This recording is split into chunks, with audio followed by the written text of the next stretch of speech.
Hello, welcome back. അപ്പോൾ ഒരുപാട് കാലത്തെ അവധിക്ക് ശേഷം മഴ പിന്നെയും വന്നിട്ടുണ്ട് കേട്ടോ.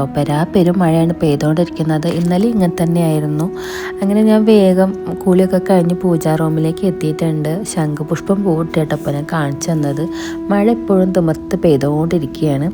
അപ്പോൾ ഇന്നലെ ഞാൻ പൂജാ റൂമൊക്കെ ഒന്നും കൂടി റീസെറ്റ് ചെയ്തിരുന്നു. റീസെറ്റിംഗ് എന്ന് വെച്ചാൽ ഒരുപാട് അങ്ങോട്ട് മാറ്റങ്ങളൊന്നുമില്ല. എന്നാലും എനിക്ക് ഇഷ്ടപ്പെട്ടതൊക്കെ ഒന്ന് അങ്ങോട്ടും ഇങ്ങോട്ടൊക്കെ മാറ്റി അതനുസരിച്ചിട്ട്, അതായത് നമ്മുടെ ഒരു ഇഷ്ടത്തിനനുസരിച്ച് ഞാനൊക്കെ ഒന്ന് സെറ്റ് ചെയ്തിട്ടുണ്ടായിരുന്നു. അങ്ങനെ ഞാൻ വിളക്കെത്തിക്കാൻ പോവുകയാണ്. ആമിക്കുട്ടി എണീറ്റിട്ടില്ല കേട്ടോ, അതുകൊണ്ടാണ് അവൾ ഇവിടെ കാണാത്തത്. മാത്രമല്ല ഇപ്പോൾ എണീറ്റാലും രാവിലെ തന്നെ TV അല്ലെങ്കിൽ ടാബ് അതിലേക്കാണ് ഫോക്കസ് ചെയ്തുകൊണ്ടിരിക്കുന്നത്. പിന്നെ ഞാൻ കാർട്ടൂണൊന്നും അല്ല കാണുന്ന അമ്മ, ഞാൻ 1 2 3 പഠിക്കുകയാണ് അല്ലെങ്കിൽ ABCD ആണെന്ന് പറയുന്നതുകൊണ്ട് ഞാൻ കുറച്ചൊക്കെ സമ്മതിച്ചു കൊടുക്കും. അങ്ങനെ രാവിലെ തന്നെ ഞാൻ വിളക്ക് വയ്ക്കുകയാണ്. അപ്പോൾ 2 തിരി ഒരു സൈഡിലേക്ക് കിഴക്ക് വശത്തേക്കാണ് ഇട്ടിട്ട് വിളക്ക് വെക്കുന്നത് കേട്ടോ. ഇതൊക്കെ ഞാൻ ഇവിടെ വന്നിട്ട് പഠിച്ച കാര്യങ്ങളാണ്. എനിക്ക് ഇതിനെ പറ്റിയിട്ടൊന്നും ആദ്യം വലിയ ധാരണയൊന്നും ഇല്ലായിരുന്നു. അങ്ങനെ വിളക്കെത്തിക്കലൊക്കെ കഴിഞ്ഞ് എനിക്ക് വിളക്ക് കത്തിക്കുകയാണെങ്കിലും അല്ലാതെ നമ്മൾ പകൽ ടൈമിലാണെങ്കിലും ഇങ്ങനെ ചന്ദനത്തിരി കത്തിച്ച് വെക്കുന്നൊരു പരിപാടി ഉണ്ട് കേട്ടോ. അതൊരു സൂക്കേടാണോ എന്ന് എനിക്കറിയില്ല, പക്ഷെ എനിക്ക് ഭയങ്കര ഇഷ്ടമാണ് ആ ഒരു ഡിവോഷണൽ മോഡിലേക്ക് ഇങ്ങനെ മാറുന്നത്. അതായത് ആ ഒരു അമ്പലത്തിൻ്റെ മണം വരുന്നത് എനിക്ക് ഭയങ്കര ഇഷ്ടമാണ്. അതുകൊണ്ടാണ് ഞാനിങ്ങനെ എപ്പോഴും ചന്ദനത്തിരി അല്ലെങ്കിൽ സാമ്പ്രാണിയൊക്കെ ഇങ്ങനെ കത്തിച്ച് വെച്ചുകൊണ്ടിരിക്കുന്നത്. ഇപ്പോൾ വിളക്കിരിക്കുന്ന സ്റ്റാൻഡ് ഞാൻ മീഷോന്ന് വാങ്ങിയതായിരുന്നു കർക്കിടകം തുടങ്ങുന്ന സമയത്ത്. അപ്പോൾ വൈകുന്നേരങ്ങളിലൊക്കെ ഞാനത് പുറത്തേക്ക് എടുത്ത് വെച്ചിട്ട് അങ്ങനെയാണ് വിളക്ക് വയ്ക്കാറുള്ളത്. ഇപ്പോൾ തൽക്കാലം അവിടെ കത്തിച്ചിട്ട് പിന്നെ മുകളിലേക്ക് കയറ്റി വെക്കുക കേട്ടോ ചെയ്യുന്നത്. ആ ഒരു ഹൈറ്റിൽ എനിക്ക് വിളക്ക് കത്തിക്കാൻ ലേശം ബുദ്ധിമുട്ടാണ്.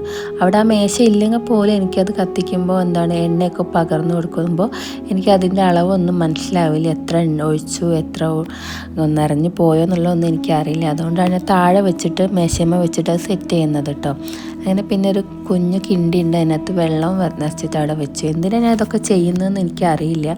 എനിക്കൊരു മനസ്സിനൊരു സംതൃപ്തി അല്ലെങ്കിൽ ഒരു സമാധാനത്തിന് വേണ്ടിയിട്ടാണ് ഞാൻ ഇതൊക്കെ ചെയ്യുന്നത്. ഇത് കാണുന്ന കുറച്ച് ആൾക്കാർക്കൊക്കെ അതൊരു വട്ടൊക്കെ ആയിട്ട് തോന്നാം, പക്ഷെ ഞാൻ വളരെ സാറ്റിസ്ഫൈഡ് ആട്ടോ. അങ്ങനെ ഞാൻ പറഞ്ഞല്ലോ, നേരത്തെ പറഞ്ഞ സൂക്കട് സാമ്പ്രാണി കത്തിച്ച് വയ്ക്കുന്നത്, ഇതിവിടെ എത്രയും സ്റ്റോക്ക് ഉണ്ടായിരിക്കും കേട്ടോ. ഞാനത് കത്തിച്ചിട്ട് അവിടേക്ക് ഒന്ന് പുകച്ച് കഴിഞ്ഞാൽ ഇവിടെ ഏകദേശം നല്ല ഒരു അമ്പലത്തിൻ്റെ ഒരു സെറ്റപ്പ് എന്നല്ല, അമ്പലത്തിൻ്റെ ഒരു ആംബിയൻസ് വരും. എനിക്ക് ആ മണമൊക്കെ കൂടി കിട്ടുമ്പോൾ ഭയങ്കരമായിട്ടൊരു തൃപ്തിയാണ്. അങ്ങനെ അത് കത്തിച്ച് ഞാനൊന്ന് ചുറ്റോറൊന്ന്, അതായത് സ്വാമി റൂമുകളിലൊക്കെ ഒന്ന് ഇങ്ങനെ കാണിച്ചിട്ട് അത് സ്വാമി റൂമിൽ തന്നെ കൊണ്ടുവന്ന് വെക്കാറാണ്. എന്താ വെച്ചാൽ ആമിക്കുട്ടിക്ക് ഇതിൻ്റെ മണം വലിയ ഇഷ്ടമല്ല. മാത്രമല്ല അവൾക്ക് ലൈറ്റായിട്ടൊരു അലർജിക് പ്രോബ്ലം ഉണ്ട്. അപ്പോൾ അത് കാരണം അവൾക്കിത് അധികം ശ്വസിക്കാൻ പറ്റില്ല. അപ്പോൾ ഞാനിത് സ്വാമി റൂമിൽ തന്നെയാണ് അടച്ചിടാറാണ് പതിവ്. അങ്ങനെ പിന്നെ ഒരു ചായ നിർബന്ധമാണ്. എത്രയൊക്കെ ഷുഗർ കട്ട് എന്ന് പറഞ്ഞാൽ രാവിലെ എനിക്ക് നല്ലൊരു പാൽ ചായ കുടിച്ചാലേ എൻ്റെ ഒരു ദിവസം നല്ല രീതിയിൽ സ്റ്റാർട്ട് ആവുള്ളൂ കേട്ടോ. നല്ല രീതിയിൽ നല്ലൊരു ആ ദിവസം നല്ല പെർഫെക്റ്റായിട്ട് പോകണമെന്നുണ്ടെങ്കിൽ ഈ ഒരു ചായ മസ്റ്റാണ്. ചായ അല്ലെങ്കിൽ കാപ്പി കേട്ടോ, ഏതാണെങ്കിലും ഓക്കെയാണ്. ഇപ്പോൾ ഞാൻ ജിമ്മിനൊക്കെ പോകാൻ തുടങ്ങിയപ്പം കോഫിയിലേക്ക് ചെറുതായിട്ടൊന്നിങ്ങനെ മാറ്റി വിട്ടിട്ടുണ്ട്. എൻ്റെ ശീലങ്ങളൊക്കെ ഇടയ്ക്കിടയ്ക്ക് കാപ്പിയാണ് ഇപ്പോൾ കുടിക്കുന്നത്. കാപ്പി കുടിക്കുമ്പോൾ ഞാൻ ലൈറ്റായിട്ട് മധുരം ഇട്ട് കൊടുക്കും. എനിക്ക് മധുരം പെട്ടെന്ന് നിർത്താൻ പറ്റുന്നില്ല. അത് മാത്രമല്ല, നമ്മൾ കോച്ച് പറഞ്ഞതും പെട്ടെന്ന് ഷുഗറൊക്കെ നമ്മൾ കട്ട് ചെയ്യുമ്പോൾ നമുക്ക് ക്രേവിങ്സ് കൂടും. അപ്പോൾ ഈ ക്രേവിങ്സ് കൂടുമ്പോൾ നമ്മൾ ഓട്ടോമാറ്റിക്കലി നമ്മളിങ്ങനെ നല്ല നല്ല ഫുഡും കാര്യങ്ങളും അല്ലെങ്കിൽ മധുരമൊക്കെ ഒരുപാട് കഴിക്കാനുള്ളൊരു ടെൻഡൻസി വരും. അപ്പോൾ നമ്മൾ പെട്ടെന്നൊന്നും നിർത്തേണ്ട, പതുക്കെ ഇങ്ങനെ നിർത്തിക്കൊണ്ടുവന്നാൽ മതി എന്നാണ് പറഞ്ഞിട്ടുള്ളത്. പിന്നെ എനിക്ക് 2 മാസം ഞാനിപ്പോൾ പോയി കഴിഞ്ഞു കേട്ടോ. 3ാമത്തെ മാസം ഞാൻ പോയിട്ടില്ല. എനിക്ക് തൈറോയിഡിൻ്റെ ഇഷ്യൂ ഉള്ളത് കാരണം എനിക്ക് എൻ്റെ തടിയിൽ വലിയ മാറ്റമുള്ളതൊന്നും ഫീൽ ചെയ്യാറില്ല. അപ്പോൾ ഈ ഒരു മന്ത് ഞാൻ മടിച്ചു നിന്നു. ഇനി അടുത്ത മാസം തൊട്ടിട്ട് വേണം കറക്റ്റ് പോയി തുടങ്ങാൻ.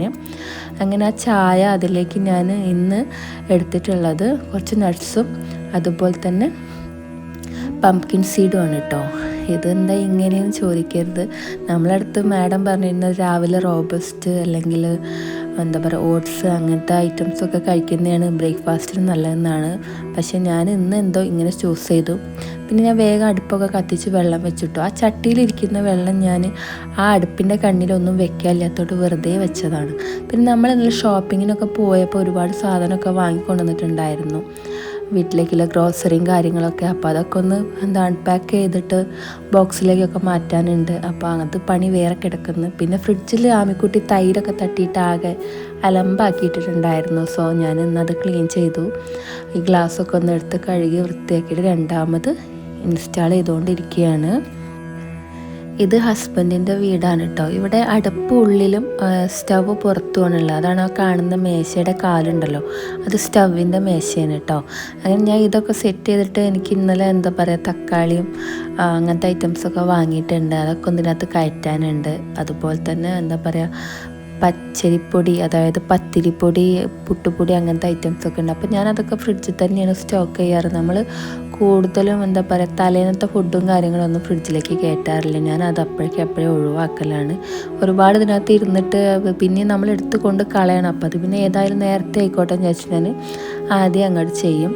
പിന്നെ ഞാൻ ഇപ്രാവശ്യം പോയപ്പോൾ ആമിക്കുട്ടിക്ക് ഇടയ്ക്കിടയ്ക്ക് ദോശയിനോടൊരു ക്രേവിങ്സാണ്. എപ്പോഴാണ് ദോശ ചോദിക്കുക എന്നുള്ള അറിയില്ല. അതുകൊണ്ട് ഞാൻ ദോശയുടെ ബാറ്റർ വാങ്ങിയിട്ടുണ്ടായിരുന്നു. അങ്ങനെ അതൊക്കെ ഞാൻ ഫ്രിഡ്ജിലേക്ക് സെറ്റ് ചെയ്യുകയാണ് കേട്ടോ. പിന്നെ ഫ്രീസറിൻ്റെ ഡോറ് നമ്മുടെ പുത്രി പൊട്ടിച്ചതാണെന്നാണ് എൻ്റെ ഓർമ്മ. അതോ കുട്ടിയുടെ അച്ഛനാണോ എന്ന് എനിക്കറിയില്ല. എന്താണെങ്കിലും പൊട്ടിയിട്ട് കുറച്ച് ദിവസമായിട്ടുണ്ട്. നമുക്ക് സെറ്റ് ചെയ്യാൻ പറ്റിയിട്ടില്ല. അതുകൊണ്ട് തന്നെ അതിനകത്ത് ഇങ്ങനെ ഐസ് കട്ട വന്നിട്ട് ഇങ്ങനെ കട്ടായിട്ട് പിടിച്ച് നിൽക്കുകയാണ്. ഇടയ്ക്കിടയ്ക്ക് ഞാനതൊന്ന് ഫ്രിഡ്ജൊക്കെ ഓഫാക്കിയിട്ട് അതൊക്കെ ഒന്ന് അലിയിച്ച് കളയാറാണ് പതിവ്.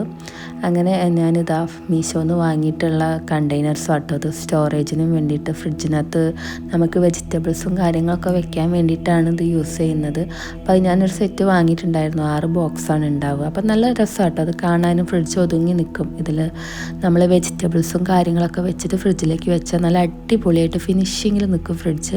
അപ്പോൾ ഞാൻ അതൊക്കെ ഒന്ന് സെറ്റ് ചെയ്തു, ഫ്രിഡ്ജിലേക്കുള്ള സാധനങ്ങളൊക്കെ കയറ്റി. പിന്നെ വെളുത്തുള്ളി, ഇഞ്ചി ഐറ്റംസൊക്കെ ഫ്രിഡ്ജിൽ വെക്കരുത് എന്ന് പറയുന്നത് കേൾക്കാം. ഞാൻ അതും അതിനകത്ത് തന്നെ കേട്ടോ വെക്കാറ്, ഫ്രിഡ്ജിൽ ഒന്നും പുറത്ത് വയ്ക്കാറില്ല. അങ്ങനെ അരി ഇടാൻ പോവുകയാണ്. വെള്ളം ഇവിടെ ഓൾമോസ്റ്റ് തിളച്ചിട്ടുണ്ട്. നമ്മൾ വെള്ളക്കുറുവയാണ് അരി ഇടാൻ പോകുന്നത്. നല്ല വേവാട്ടോ, ഒരുപാട് നേരം ഇങ്ങനെ വെന്താലേ അതിന് പാകം വേവ് കിട്ടുള്ളൂ. അപ്പോൾ ഒരുപാട് ടൈമുണ്ട്. അപ്പം ഞാനത് അരി വെള്ളത്തിലിട്ട് കൊടുത്തിട്ടുണ്ട്. പിന്നെ ഇന്നൊരു ചെറിയ വ്ളോഗാണെന്ന് ഇപ്പോൾ ഇത്രയും നേരം കണ്ടപ്പോൾ മനസ്സിലായിട്ടുണ്ടാവും. ഞാനൊരു സൺഡേ വ്ളോഗാണ് ചെയ്തുകൊണ്ടിരിക്കുന്നത്. തുടക്കത്തിൽ പറയേണ്ട ഒരു കാര്യമായിരുന്നു, പക്ഷേ നമ്മൾ കുറച്ച് ഡിലേ ആയിപ്പോയി. സാരമില്ല, പോട്ടെ. നമ്മളൊരു ഹാഫ് ഡേ ആട്ടോ കാണിക്കുന്നത്. അതായത് സൺഡേ ഉച്ച വരെയുള്ള വീഡിയോസാണ് ഞാൻ എടുക്കുന്നത്. അപ്പോൾ എടുക്കലും ചെയ്യലും ഞാൻ തന്നെ ആയതുകൊണ്ട് ഒരുപാട് കുറ്റങ്ങളും കുറവുകളും ഉണ്ടാവും. അപ്പോൾ അതൊക്കെ അങ്ങ് ക്ഷമിക്കുക. അങ്ങനെ ഞാനിവിടെ കടലയും ചെറുപയറും പട്ടാണിയൊക്കെ കുപ്പിയിലാക്കാൻ പോകും കേട്ടോ. ഒരേപോലുള്ള കുപ്പിയൊന്നും നമ്മളെ കയ്യിലില്ല. നമ്മൾ ഈ ഹോർലിക്സും കുപ്പിയിലും അതുപോലെ തന്നെ ലേഹ്യത്തിൻ്റെ കുപ്പിയിലും അരവണയുടെ കുപ്പിയിലൊക്കെയാണ് ആക്കി വയ്ക്കുന്നത്. അരവണയല്ല, പഴനി പഞ്ചാമൃതത്തിൻ്റെ കുപ്പിയിലൊക്കെയാണ് സാധനങ്ങളൊക്കെ സ്റ്റോക്കാക്കി വയ്ക്കാറുള്ളത്. പിന്നെ ഞാൻ വാങ്ങിയിട്ടുണ്ടായിരുന്നു കുപ്പി, പക്ഷേ അതിനകത്ത് പെട്ടെന്ന് കാറ്റോട്ടം വരുന്ന പോലെ ഫീൽ ചെയ്തു. അതായത് നമ്മൾ പൊടികളൊക്കെയാണ് ഇട്ട് വെക്കുന്നതുണ്ടെങ്കിൽ പെട്ടെന്ന് തന്നെ കേട് വന്ന് പോകുന്ന പോലെ ഫീൽ ചെയ്തു. അപ്പോൾ ഞാൻ ആ കുപ്പികളൊക്കെ ഒഴിവാക്കിയതാട്ടോ. എന്നിട്ട് തിരിച്ചിങ്ങി കുപ്പിയിലേക്ക് തന്നെ വന്നു. അങ്ങനെ സാമ്പാർ പൊടി, ചിക്കൻ മസാല, മീറ്റ് മസാല നമ്മൾ കോംബോ ആയിട്ടാണ് വാങ്ങിയിട്ടുണ്ടായിരുന്നത്. ഇവിടെ തിരൂരുള്ള ആൾക്കാർക്കാണെങ്കിൽ മനസ്സിലാവും. നമ്മൾ തിരൂർ നെസ്റ്റോയിൽ ഇപ്പോൾ സുനാമി എന്നിട്ടൊരു ഓഫർ നടന്നുകൊണ്ടിരിക്കുന്നുണ്ട്. നമ്മൾ സാറ്റർഡേ നൈറ്റ് പോയിട്ടാണ് പർച്ചേസ് ചെയ്തത്. അപ്പം ഞാനിങ്ങനെ ഒരു കോംബോ കണ്ടപ്പോൾ ഞാനത് വേഗം ചാടിയെടുത്തു. കാരണം എനിക്ക് സാമ്പാർ പൊടിയും ചിക്കൻ മസാലയും മസ്റ്റാണ്. മീറ്റ് മസാല വേണ്ട ആവശ്യമില്ല. എന്നാലും ഇത് 3 കൂടി 99 കിട്ടുക എന്ന് പറയുമ്പോൾ വേഗം എടുത്തതാണ് കേട്ടോ. അങ്ങനെ അതൊക്കെയാണ് ഞാനിപ്പോൾ ഇങ്ങനെ പൊട്ടിച്ചിട്ട് ഓരോ കുപ്പികളിലാക്കി വെച്ചുകൊണ്ടിരിക്കുന്നത്. ഈ നേരം അത്രയും ആമിക്കുട്ടി ടാബ് കണ്ടുകൊണ്ടിരിക്കുക കേട്ടോ. എല്ലാവരും പറയും അവളെ കണ്ണ് കേട് വരും, അല്ലെങ്കിൽ എത്ര ടൈമൊന്നും നമ്മൾ സ്ക്രീൻ ടൈം കൊടുക്കല്ലേ എന്നൊക്കെ പറയും. പക്ഷേ എനിക്ക് തോന്നും എൻ്റെ പണികളും കാര്യങ്ങളൊക്കെ സ്മൂത്തായിട്ട് നടക്കണം എന്നുണ്ടെങ്കിൽ ഏറ്റവും നല്ലത് അവളിങ്ങനെ എന്തിലെങ്കിലും എൻഗേജ്ഡ് ആയിട്ട് ഇരിക്കുന്നതാണ്. അതുകൊണ്ട് അതങ്ങോട്ട് വെച്ച് കൊടുക്കുന്നതാണ്. പിന്നെ ഇപ്പോൾ ഈ കാണുന്ന ഐറ്റം ഉണ്ടല്ലോ, ഇത് ഞാൻ മീഷോന്ന് വാങ്ങിച്ചതാട്ടോ. 4 എണ്ണത്തിന് 100 രൂപയാണ്. പക്ഷെ അത് കത്തിച്ച് വെക്കുന്ന ആ ഒരു ടെറാക്കോട്ടയുടെ ബൗളുണ്ടല്ലോ, അത് നമ്മൾ മിഠായി തെരുവ് നട്ടോ വാങ്ങിയത്. അതൊരു 100 രൂപയുടെ ഒരു സെറ്റായിരുന്നു. അതിനകത്ത് സാമ്പ്രാണി ഉണ്ടായിരുന്നു, അതുപോലത്തെ ഇങ്ങനത്തെ സ്റ്റിക്ക് ഉണ്ടായിരുന്നു. അപ്പോൾ അടിപൊളി ഒരു കോംബോ ആയിരുന്നു കേട്ടോ അത് മിഠായി തെരുവ് വാങ്ങിയത്. അപ്പോൾ അത് കഴിഞ്ഞപ്പോൾ എനിക്ക് ഇതുപോലെ ഇനിയും വേണം തോന്നിയപ്പോഴാണ് മീഷോന്ന് വാങ്ങിയിട്ടുണ്ടായിരുന്നത്. 4 മണങ്ങൾ, അതായത് 4 സ്മെല്ലാണ് വരുന്നത്. കർപ്പൂരമുണ്ട്, അതുപോലെ ചന്ദനം, ലോബനം, അങ്ങനെ എന്തൊക്കെയോ പറഞ്ഞിട്ടോ. എന്താണെങ്കിലും എനിക്ക് ഭയങ്കര ഇഷ്ടമാണ്. അങ്ങനെ ഞാൻ ഇവിടെ ആമിക്കുട്ടിക്ക് വേണ്ടിയിട്ട് പഴം പുഴുങ്ങാൻ വെച്ചിട്ടുണ്ടായിരുന്നു. ആൾ ഓൾറെഡി രാവിലെ നീറ്റപ്പോൾ ഞാൻ കഴിച്ച പോലെ കാപ്പിയും നട്ട്സും പിന്നെ എന്താ പറയുക അച്ഛൻ ഫ്രഞ്ച് ഫ്രൈസ് ഉണ്ടാക്കി കൊടുത്തിട്ടുണ്ടായിരുന്നു രാവിലെ തന്നെ, അത് വേണം പറഞ്ഞിട്ട്.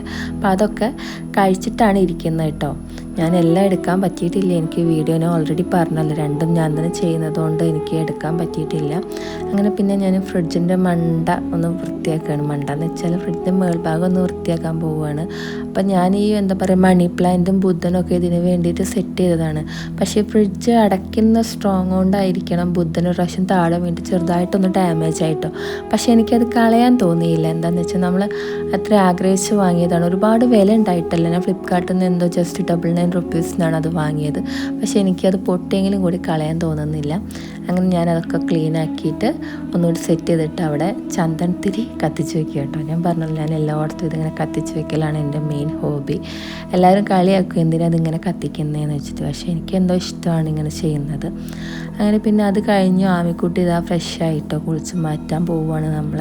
അപ്പോൾ അവൾക്ക് ഓരോരോ കാര്യങ്ങൾ ഈ കുളിച്ച് വരുമ്പോൾ തന്നെ അമ്മയെ ലിപ്സ്റ്റിക് ഇട്ട് തരുമോ, അമ്മയെ പൊട്ട് തൊട്ട് തരുമോ, അവൾ ഭയങ്കര എന്താ പറയുക മേക്കപ്പിനോട് റിലേറ്റഡ് ആയി കിടക്കുന്നുണ്ടോ എന്ന് എനിക്ക് തോന്നാറുണ്ട്. കാരണം ഇത്ര ചെറിയ പ്രായത്തിൽ തന്നെ മക്കളിപ്പോൾ എനിക്ക് അത് ചെയ്തു തരണം ഇത് ചെയ്തു തരണം എന്ന് പറയുന്നത് ഞാൻ ആദ്യമായിട്ടാണ് ഇവളെ അടുത്തു നിന്നാണ് കേൾക്കുന്നത്.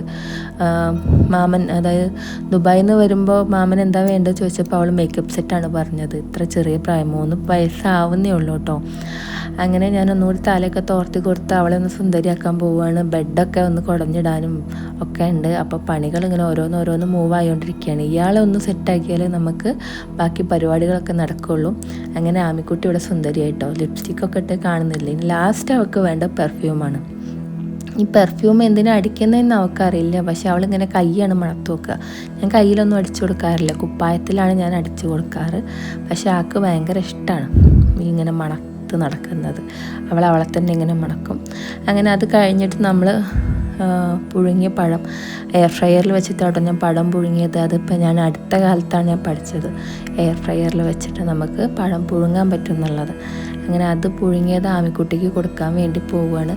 അവൾക്കാണെങ്കിൽ പഴം ഓരോ ദിവസം ഓരോ പോലെയാണ് വേണ്ടത്. അവൾ പറയും ഇങ്ങനെ മതി അമ്മ, ഇങ്ങനെ മതിയെന്ന്. ഒരു ദിവസം പച്ചക്ക് കഴിക്കുകയാണെങ്കിൽ ഒരു ദിവസം വാട്ടി കൊടുക്കണം, പിന്നെ ഒരു ദിവസം അത് നമ്മൾ ഇതുപോലെ പുഴുങ്ങി കൊടുക്കണം. ഡെയിലി പഴം കഴിക്കാൻ ഇഷ്ടമുള്ള ഒരാളാണ്.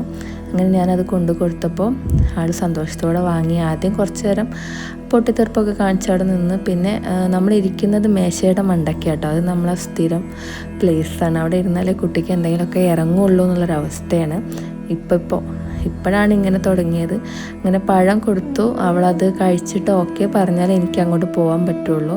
ഇല്ല എന്നുണ്ടെങ്കിൽ ആളത് അവിടെ തന്നെ വെച്ചങ്ങോട്ട് പോകട്ടോ, ഇഷ്ടമായിട്ടില്ല എന്നുണ്ടെങ്കിൽ. എനിക്ക് എപ്പോഴും തോന്നുന്നൊരു സംഭവമാണ്, വീഡിയോ എടുക്കുന്നതിനേക്കാളും എഡിറ്റ് ചെയ്യുന്നതിനേക്കാളും ഒക്കെ ബുദ്ധിമുട്ടുള്ളൊരു പണിയാണ് നമ്മൾ ഈ വോയിസ് ഓവർ കൊടുക്കുക എന്നുള്ളത്. അതായത് എന്താ പറയുക അല്ലെങ്കിൽ എങ്ങനെയാണ് പ്രസൻറ്റ് ചെയ്യുക അറിയാത്തൊരവസ്ഥ ഉണ്ടല്ലോ, അങ്ങനെയായിരിക്കും ഉണ്ടാവുക. അങ്ങനെ ചോറ് ഓൾറെഡി ആയിട്ടുണ്ടായിരുന്നു. അപ്പോൾ ഞാൻ സിമ്പിളായിട്ട് തന്നെ സെറ്റാക്കാമെന്ന് വിചാരിച്ചു. എനിക്ക് പണ്ടത്തെ സ്കൂളിലേക്കൊക്കെ പോകുന്നൊരു ഫീല് കിട്ടാൻ വേണ്ടിയിട്ട് ഞാൻ എന്ത് പണിയിട്ട് തക്കാളിക്കറിയും ചമ്മന്തിയും ആക്കാമെന്ന് വിചാരിച്ചു കേട്ടോ. അപ്പോൾ ഇന്ന് ആമിയുടെ അച്ഛൻ ഡ്യൂട്ടിക്ക് പോയിട്ടുണ്ട്. അപ്പോൾ ആൾ ഫുഡിനൊന്നും ഉണ്ടാവില്ല. സോ ഞാൻ സിമ്പിളായിട്ട് പിടിക്കാമെന്ന് വിചാരിച്ചിട്ടാണ് ഇങ്ങനെ ചെയ്യുന്നത്. ചമ്മന്തി ഞാൻ അമ്മിക്കല്ലുമ്മ തന്നെ ഇട്ടിട്ട് അരക്കുക കേട്ടോ. കാരണം അതിൻ്റെ ഒരു ടേസ്റ്റ് വേറെ തന്നെയാണ്. അമ്മിക്കല്ലുമ്മ അരയ്ക്കുന്ന ചമ്മന്തി അല്ലെങ്കിൽ തേങ്ങ ഉണ്ടല്ലോ, കറിയിലേക്കൊക്കെ ചേർക്കാൻ വേണ്ടിയിട്ട് ഉണ്ടാക്കുന്ന തേങ്ങ, അതിൻ്റെയൊക്കെ ഒരു ടേസ്റ്റ് വേറെ തന്നെയാണ് കല്ലുമ്മട്ട് അരയ്ക്കുമ്പോൾ. മിക്സിയിലിട്ട് അരയ്ക്കുമ്പോൾ ഒരിക്കലും ഈ ഒരു ടേസ്റ്റ് കിട്ടില്ല കേട്ടോ, അത് കൺഫേമാണ്. അപ്പം ഞാൻ ഇതാണെങ്കിലും വീട്ടിൽ കുറച്ച് കഷ്ടപ്പെടാന്നുള്ള രീതിയിൽ അമ്മിക്കല്ലിൽ ചമ്മന്തി അരച്ചുകൊണ്ടിരിക്കുകയാണ്. അതിൻ്റെ കൂടെ തന്നെ തക്കാളി സോത് എന്നാട്ടോ നമ്മുടെ നാട്ടിലേക്കൊക്കെ പറയാം. സിമ്പിളായിട്ടുള്ള പരിപാടിയാണ്. തക്കാളിയും വെളുത്തുള്ളിയും ബാക്കി ഇൻഗ്രീഡിയൻസ് എന്ന് പറയുന്നത് മഞ്ഞളും മുളകും ഉപ്പുമാണ്. അതെല്ലാം കൂടി നന്നായിട്ട് വേവിച്ച് വെളിച്ചെണ്ണ ഒഴിച്ചിട്ട് കറി പോലെ ആക്കി എടുക്കുന്നത്, അതാണ് തക്കാളി സോത്. അത് ഞാൻ ഓൾറെഡി അടുപ്പത്ത് വെച്ച് കാണിച്ചു തന്നല്ലോ. അങ്ങനെ നമ്മുടെ ചമ്മന്തി ഇവിടെ ആയിട്ടുണ്ട് കേട്ടോ. ഓരോ നാട്ടിലേക്ക് ഓരോ പോലെ ആയിരിക്കും. നമ്മുടെ നാട്ടിൽ ചമ്മന്തി, തേങ്ങാ ചമ്മന്തി എന്നാണ് പറയാറ്.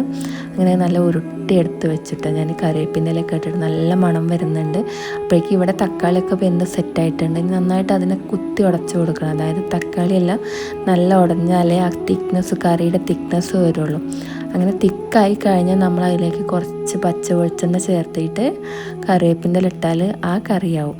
ഇത് കുറച്ചുകൂടി ടൈറ്റ് ആയാലും ഒന്നും കൂടി ടേസ്റ്റ് ആട്ടോ. അപ്പം ഞാൻ ഈ കറി ഓൾറെഡി ഞാൻ ഒരു വീഡിയോയിൽ പറഞ്ഞിട്ടുണ്ട്. ഈ കറി എനിക്കൊരു പേഴ്സണൽ ഫേവറേറ്റ് ആണെന്ന്. കാരണം നമ്മൾ സ്കൂളിൽ പോകുന്ന ടൈമിൽ നമ്മൾ ഒരുപാട് കഴിച്ച ഒരു ഐറ്റമാണ്. അപ്പോൾ അതിൻ്റെ ടേസ്റ്റ് ഇപ്പോഴും നമ്മളങ്ങനെ ഇടയ്ക്കിടയ്ക്ക് ഇങ്ങനെ മാടി വിളിക്കും. ഇനി എൻ്റെ അടുത്ത ഐറ്റം എന്ന് പറയുന്നത് ബുൾസൈ അടിക്കാൻ പോവുകയാണ്. അപ്പോൾ എന്തിനാണ് ഇങ്ങനെ കാട്ടുന്നതെന്ന് വെച്ചാൽ, ഞാൻ സാധാരണ വെളിച്ചെണ്ണയിൽ ചിക്കൻ മസാലയും ഉപ്പും ഇട്ടിട്ടാണ് ബുൾസൈ ആക്കാറ്. അതായത് മസാല ബുൾസൈ എന്ന് പറയും. അതിനു വേണ്ടിയിട്ടാണ് ഇങ്ങനെ ചെയ്യുന്നത്. ലാസ്റ്റ് കുറച്ച് കുരുമുളക് പൊടി എടുത്തിട്ട് അതിൻ്റെ മണ്ടയ്ക്ക്, അതായത് മുകളിലേക്ക് ഇങ്ങനെ ഇട്ട് കൊടുക്കും. അതാണ് എൻ്റെ സിമ്പിളായിട്ടുള്ള മെത്തേഡ് കേട്ടോ. ഈ ഒരു മെത്തേഡ് എല്ലാവർക്കും ഇഷ്ടമായിക്കൊള്ളുന്നില്ല, പക്ഷേ എനിക്കിങ്ങനെയാണ് ചെയ്യാറ്. മാത്രമല്ല ഞാൻ പുൾസൈ മറിച്ചിട്ട് 2 ഭാഗം വേവിച്ചിട്ടാട്ടോ കഴിക്കുക. എനിക്ക് വേവാത്ത പുൾസൈ ഇഷ്ടമല്ല. ഒരു സൈഡ് നമ്മൾ വേവിക്കാതെ എടുക്കുമല്ലോ, അത് ഇഷ്ടമല്ല. ഞാൻ ഇങ്ങനെ 2 ഭാഗം പൊരിച്ചെടുക്കുക ചെയ്യുക. ഇതിനിപ്പോൾ മുട്ട പൊരിച്ചതെന്നോ അല്ലെങ്കിൽ ബുൾസൈന്നോ എന്ത് വേണമെങ്കിലും പറയാം. എന്ത് പറഞ്ഞാലും പ്രശ്നമല്ല എനിക്ക്. അങ്ങനെ അതും കൂടി സെറ്റാക്കിയപ്പം നമ്മുടെ ഒരു ചോറ്റും പാത്രത്തിലേക്കുള്ള 3 ഐറ്റംസ് ആയിട്ടോ. അങ്ങനെ ഞാനിതവിടെ കുറച്ച് കറി, നമ്മൾ നേരത്തെ ഉണ്ടാക്കിയ കറിയിലേക്ക് ചൂട് ചോറ് ഇട്ടിട്ട് ഇളക്കാൻ പോവുകയാണ്. അപ്പോൾ എന്തിനാ ഇങ്ങനെ ചെയ്യുന്നതെന്ന് വെച്ചാൽ, പണ്ട് നമ്മൾ സ്കൂളിൽ പോകുമ്പോൾ ചോറ്റും പാത്രത്തിൽ കറി ഒഴിച്ചിട്ടായിരിക്കും നമുക്ക് തരിക. അല്ലെങ്കിൽ ഇതുപോലെ ചെയ്തിട്ട് കുപ്പിയിലൊക്കെ കൊണ്ടുപോകാൻ മടിയുള്ള ആൾക്കാർക്കാട്ടോ ഇങ്ങനെ ചെയ്യുക. എനിക്ക് ഈ കുപ്പിയിൽ കൊണ്ടുപോകുന്നത് ഇഷ്ടമല്ലായിരുന്നു. കാരണം നമ്മൾ എന്താ പറയുക, അത് കഴിച്ച് കഴിഞ്ഞിട്ട് പൈപ്പിൻ്റെ ചുവട്ടിൽ പോയി നിന്ന് വൃത്തിയാക്കി എടുക്കേണ്ട പണി ഭയങ്കര ബുദ്ധിമുട്ടായിരുന്നു. കുപ്പി കഴുകി എവിടെ വെക്കണം എന്നറിയില്ല, പാത്രം കഴുകി എവിടെ വെക്കണം എന്നറിയില്ല, അങ്ങനെയൊക്കെ ആയിരിക്കും. ഇതാവുമ്പോൾ പാത്രം, അതായത് ചോറ്റും പാത്രം മാത്രം മതിയായിരിക്കും. അങ്ങനെ ഇപ്പം അതിനകത്തേക്ക് ഉപ്പൊക്കെ ഇട്ടിട്ട് നന്നായി ഇളക്കിയിട്ടുണ്ട്. ഇനി എന്താ ചെയ്യേണ്ടതെന്ന് വെച്ചാൽ, നമ്മൾ ചോറ്റും പാത്രത്തേക്ക് ആക്കുകയാണ് വേണ്ടത്. അപ്പോൾ ഇങ്ങനെയാകുമ്പോൾ ഒന്ന് നല്ല ടേസ്റ്റ് ആട്ടോ. അതായത് നമ്മൾ ആ ഉച്ചയ്ക്ക് തുറക്കുന്ന നേരമുണ്ടല്ലോ, ലഞ്ച് ബോക്സ് ഓപ്പൺ ചെയ്യണ നേരമാകുമ്പോഴേക്കും ഈ കറിയും ചോറും കൂടി നല്ല സെറ്റായിട്ടുണ്ടാവും. അടിപൊളി ടേസ്റ്റ് ആയിരിക്കും ആ ടൈമിൽ. നമ്മളിത് ഓപ്പൺ ചെയ്യുമ്പോൾ തന്നെ നല്ല മണമായിരിക്കും കേട്ടോ. ഞാൻ പറഞ്ഞ് എൻ്റെ വായിൽ തന്നെ വെള്ളം വരുന്നൊരവസ്ഥയായിട്ടുണ്ട്. അങ്ങനെ ചോറ്റും പാത്രത്തിലേക്ക് ഞാൻ ഇപ്പോൾ സെറ്റ് ചെയ്തുകൊണ്ടിരിക്കുകയാണ്. ലോങ് വീഡിയോ ആണ്, കാണാൻ ഭയങ്കര ബുദ്ധിമുട്ടായിരിക്കും. പക്ഷെ എല്ലാവരും ഫുള്ള് വീഡിയോ കാണണം കേട്ടോ, കട്ടയ്ക്ക് സപ്പോർട്ട് ചെയ്യണേ. അതിലേക്ക് ഞാൻ ചമ്മന്തി ഉരുട്ടി വെച്ചിട്ടുണ്ട്. ഈ ഉരുട്ടി വയ്ക്കുന്ന ചമ്മന്തിനെ കാണാൻ ഭയങ്കര ഭംഗിയാട്ടോ. അതുപോലെ നമ്മളുണ്ടാക്കിയ മസാല ബുൾസൈ അതിലേക്ക് വെച്ചിട്ടുണ്ട്. ഇനി കുറച്ച് അച്ചാറിട്ടാൽ സംഭവം കേമാവും കേട്ടോ. മാങ്ങച്ചാറാട്ടോ അത്. ഈ സീസണിലെ മാങ്ങ വെച്ചിട്ടാണ് ഈ അച്ചാർ ഇട്ടിട്ടുള്ളത്. ഇപ്പോഴും ഉണ്ട് കേട്ടോ, അവിടെ ഫ്രിഡ്ജിലിരിക്കുന്നുണ്ട്. ഇനി നമുക്ക് അതിലേക്ക് ഒരു ആർഭാടത്തിന് വേണ്ടിയിട്ട് ഒരു കഷ്ണം ഉപ്പുമാങ്ങയും കൂടി വെക്കാം കേട്ടോ. ഈ ഉപ്പുമാങ്ങ ഞാൻ നെസ്റ്റോന്ന് ഇന്നലെ വാങ്ങിച്ചതാണ്. ആമിക്കുട്ടിക്ക് വേണം പറഞ്ഞപ്പോൾ അങ്ങനെ വാങ്ങിയതാണ്. ഇനി ബോക്സ് അടച്ചിട്ട് കുറച്ച് നേരം വെക്കണം. ഒരു അരമണിക്കൂറൊക്കെ വെക്കുകയാണെങ്കിൽ അത്രയും നല്ലത് കേട്ടോ. കാരണം ഞാൻ പറഞ്ഞല്ലോ ഓൾറെഡി, നമ്മൾ അതിനകത്ത് വെച്ച സാധനങ്ങളെല്ലാം കൂടി ഒന്ന് സെറ്റ് ആവാനുണ്ട്. അപ്പം നല്ലൊരു ഫ്ലേവർ ആയിരിക്കും. ഇപ്പോൾ തുറക്കുമ്പോൾ തന്നെ നല്ലൊരു മണമാണ് കണ്ടോ. അടിപൊളി ലുക്കാട്ടോ അത് കാണുമ്പോൾ തന്നെ. എനിക്ക് വായിൽ വെള്ളം വരുന്നുണ്ട് ഇതിങ്ങനെ പറയുമ്പോൾ തന്നെ. അങ്ങനെ നമ്മൾ ഐറ്റംസൊക്കെ മാറ്റി വെച്ചിട്ട് ഈ ഊണ് കഴിക്കാൻ പോകും. അപ്പോൾ ഏകദേശം 12:45 പക്ഷേ ഇതിങ്ങനെ ആക്കി വെച്ചത് കാരണം എനിക്ക് ഇങ്ങനെ ഉണ്ണാൻ മുട്ടുന്നു എന്ന് പറഞ്ഞൊരവസ്ഥ കേട്ടോ. എനിക്കിപ്പോൾ ഊണ് കഴിക്കണം എന്നുള്ളൊരവസ്ഥയിലാണ് ഞാൻ നിൽക്കുന്നത്. അപ്പോൾ ഞാനൊന്നും നോക്കിയില്ല, വേഗം ഊണ് കഴിക്കാനുള്ള പരിപാടി കേട്ടോ. അത് ഞാൻ പറഞ്ഞ കറിയൊക്കെ ആ ചോറിലേക്ക് നല്ല സെറ്റായിട്ടുണ്ട്. ഞാനിവിടെ ടേബിളിലേക്ക് വന്നു കേട്ടോ. ഞാനിത് ഓപ്പൺ ചെയ്ത വീഡിയോ എടുത്തത് അടുക്കളയിൽ നിന്ന് സ്ലാബുമെന്നായിരുന്നു. എനിക്ക് തോന്നി ഇരുന്ന് കഴിക്കാൻ തോന്നിയോണ്ട് ഞാൻ മേശയിലേക്ക് വന്നിട്ടുണ്ട്. ആസ്വദിച്ച് കഴിക്കുകയാണ് കേട്ടോ. അപ്പോൾ അധികം വീഡിയോ എടുത്തിട്ട്, അതായത് കഴിക്കുന്ന വീഡിയോ എടുത്തിട്ട് ഞാൻ മുഷിപ്പിക്കാൻ ആഗ്രഹിക്കുന്നില്ല. അതുകൊണ്ട് ഞാൻ വേഗം ഈ വീഡിയോ ഇവിടെ നിർത്തുവാണ്. ആമിക്കുട്ടി എൻ്റെ കൂടെ വന്നിരുന്നിട്ട് ചോറ് കഴിക്കുന്നുണ്ട് കേട്ടോ. അവൾക്ക് ചമ്മന്തി തൊട്ട് നിൽക്കാൻ മതി. അതുപോലെ തന്നെ ഉപ്പുമാങ്ങി ചോറും വെളിച്ചെണ്ണ ഉപ്പും കൂടിയാണ് കുഴച്ച് കൊടുത്തിട്ടുള്ളത്. ആളതാണ് കഴിച്ചുകൊണ്ടിരിക്കുന്നത്. ഇപ്പോഴും മഴ പുറത്ത് പെയ്തുകൊണ്ടിരിക്കുക കേട്ടോ. നല്ല മഴയാണ് പെയ്തുകൊണ്ടിരിക്കുന്നത്. ഞാൻ അലക്കിയിട്ടതൊക്കെ അങ്ങനെ ഇരിക്കുകയാണ് ബക്കറ്റിനകത്ത്. അവിടെ റോട്ടിലൊക്കെ വെള്ളം നിൽക്കാൻ തുടങ്ങിയിട്ടുണ്ട്. ഞാനിങ്ങനെ വീഡിയോ എടുക്കുമ്പോൾ അതിലൂടെ പോണവരൊക്കെ അങ്ങനെ നോക്കി ചിരിക്കുന്നുണ്ട് കേട്ടോ. അങ്ങനെ ഇന്നത്തെ വീഡിയോ ഇത്രേ ഉള്ളൂ. ഹാഫ് ഡേ, സൺഡേയുടെ ഹാഫ് ഡേ ആയിട്ടുണ്ട്. വീഡിയോ കണ്ടിഷ്ടമായി കട്ടയ്ക്ക് കൂടെ നിൽക്കൂട്ടോ. ബൈ.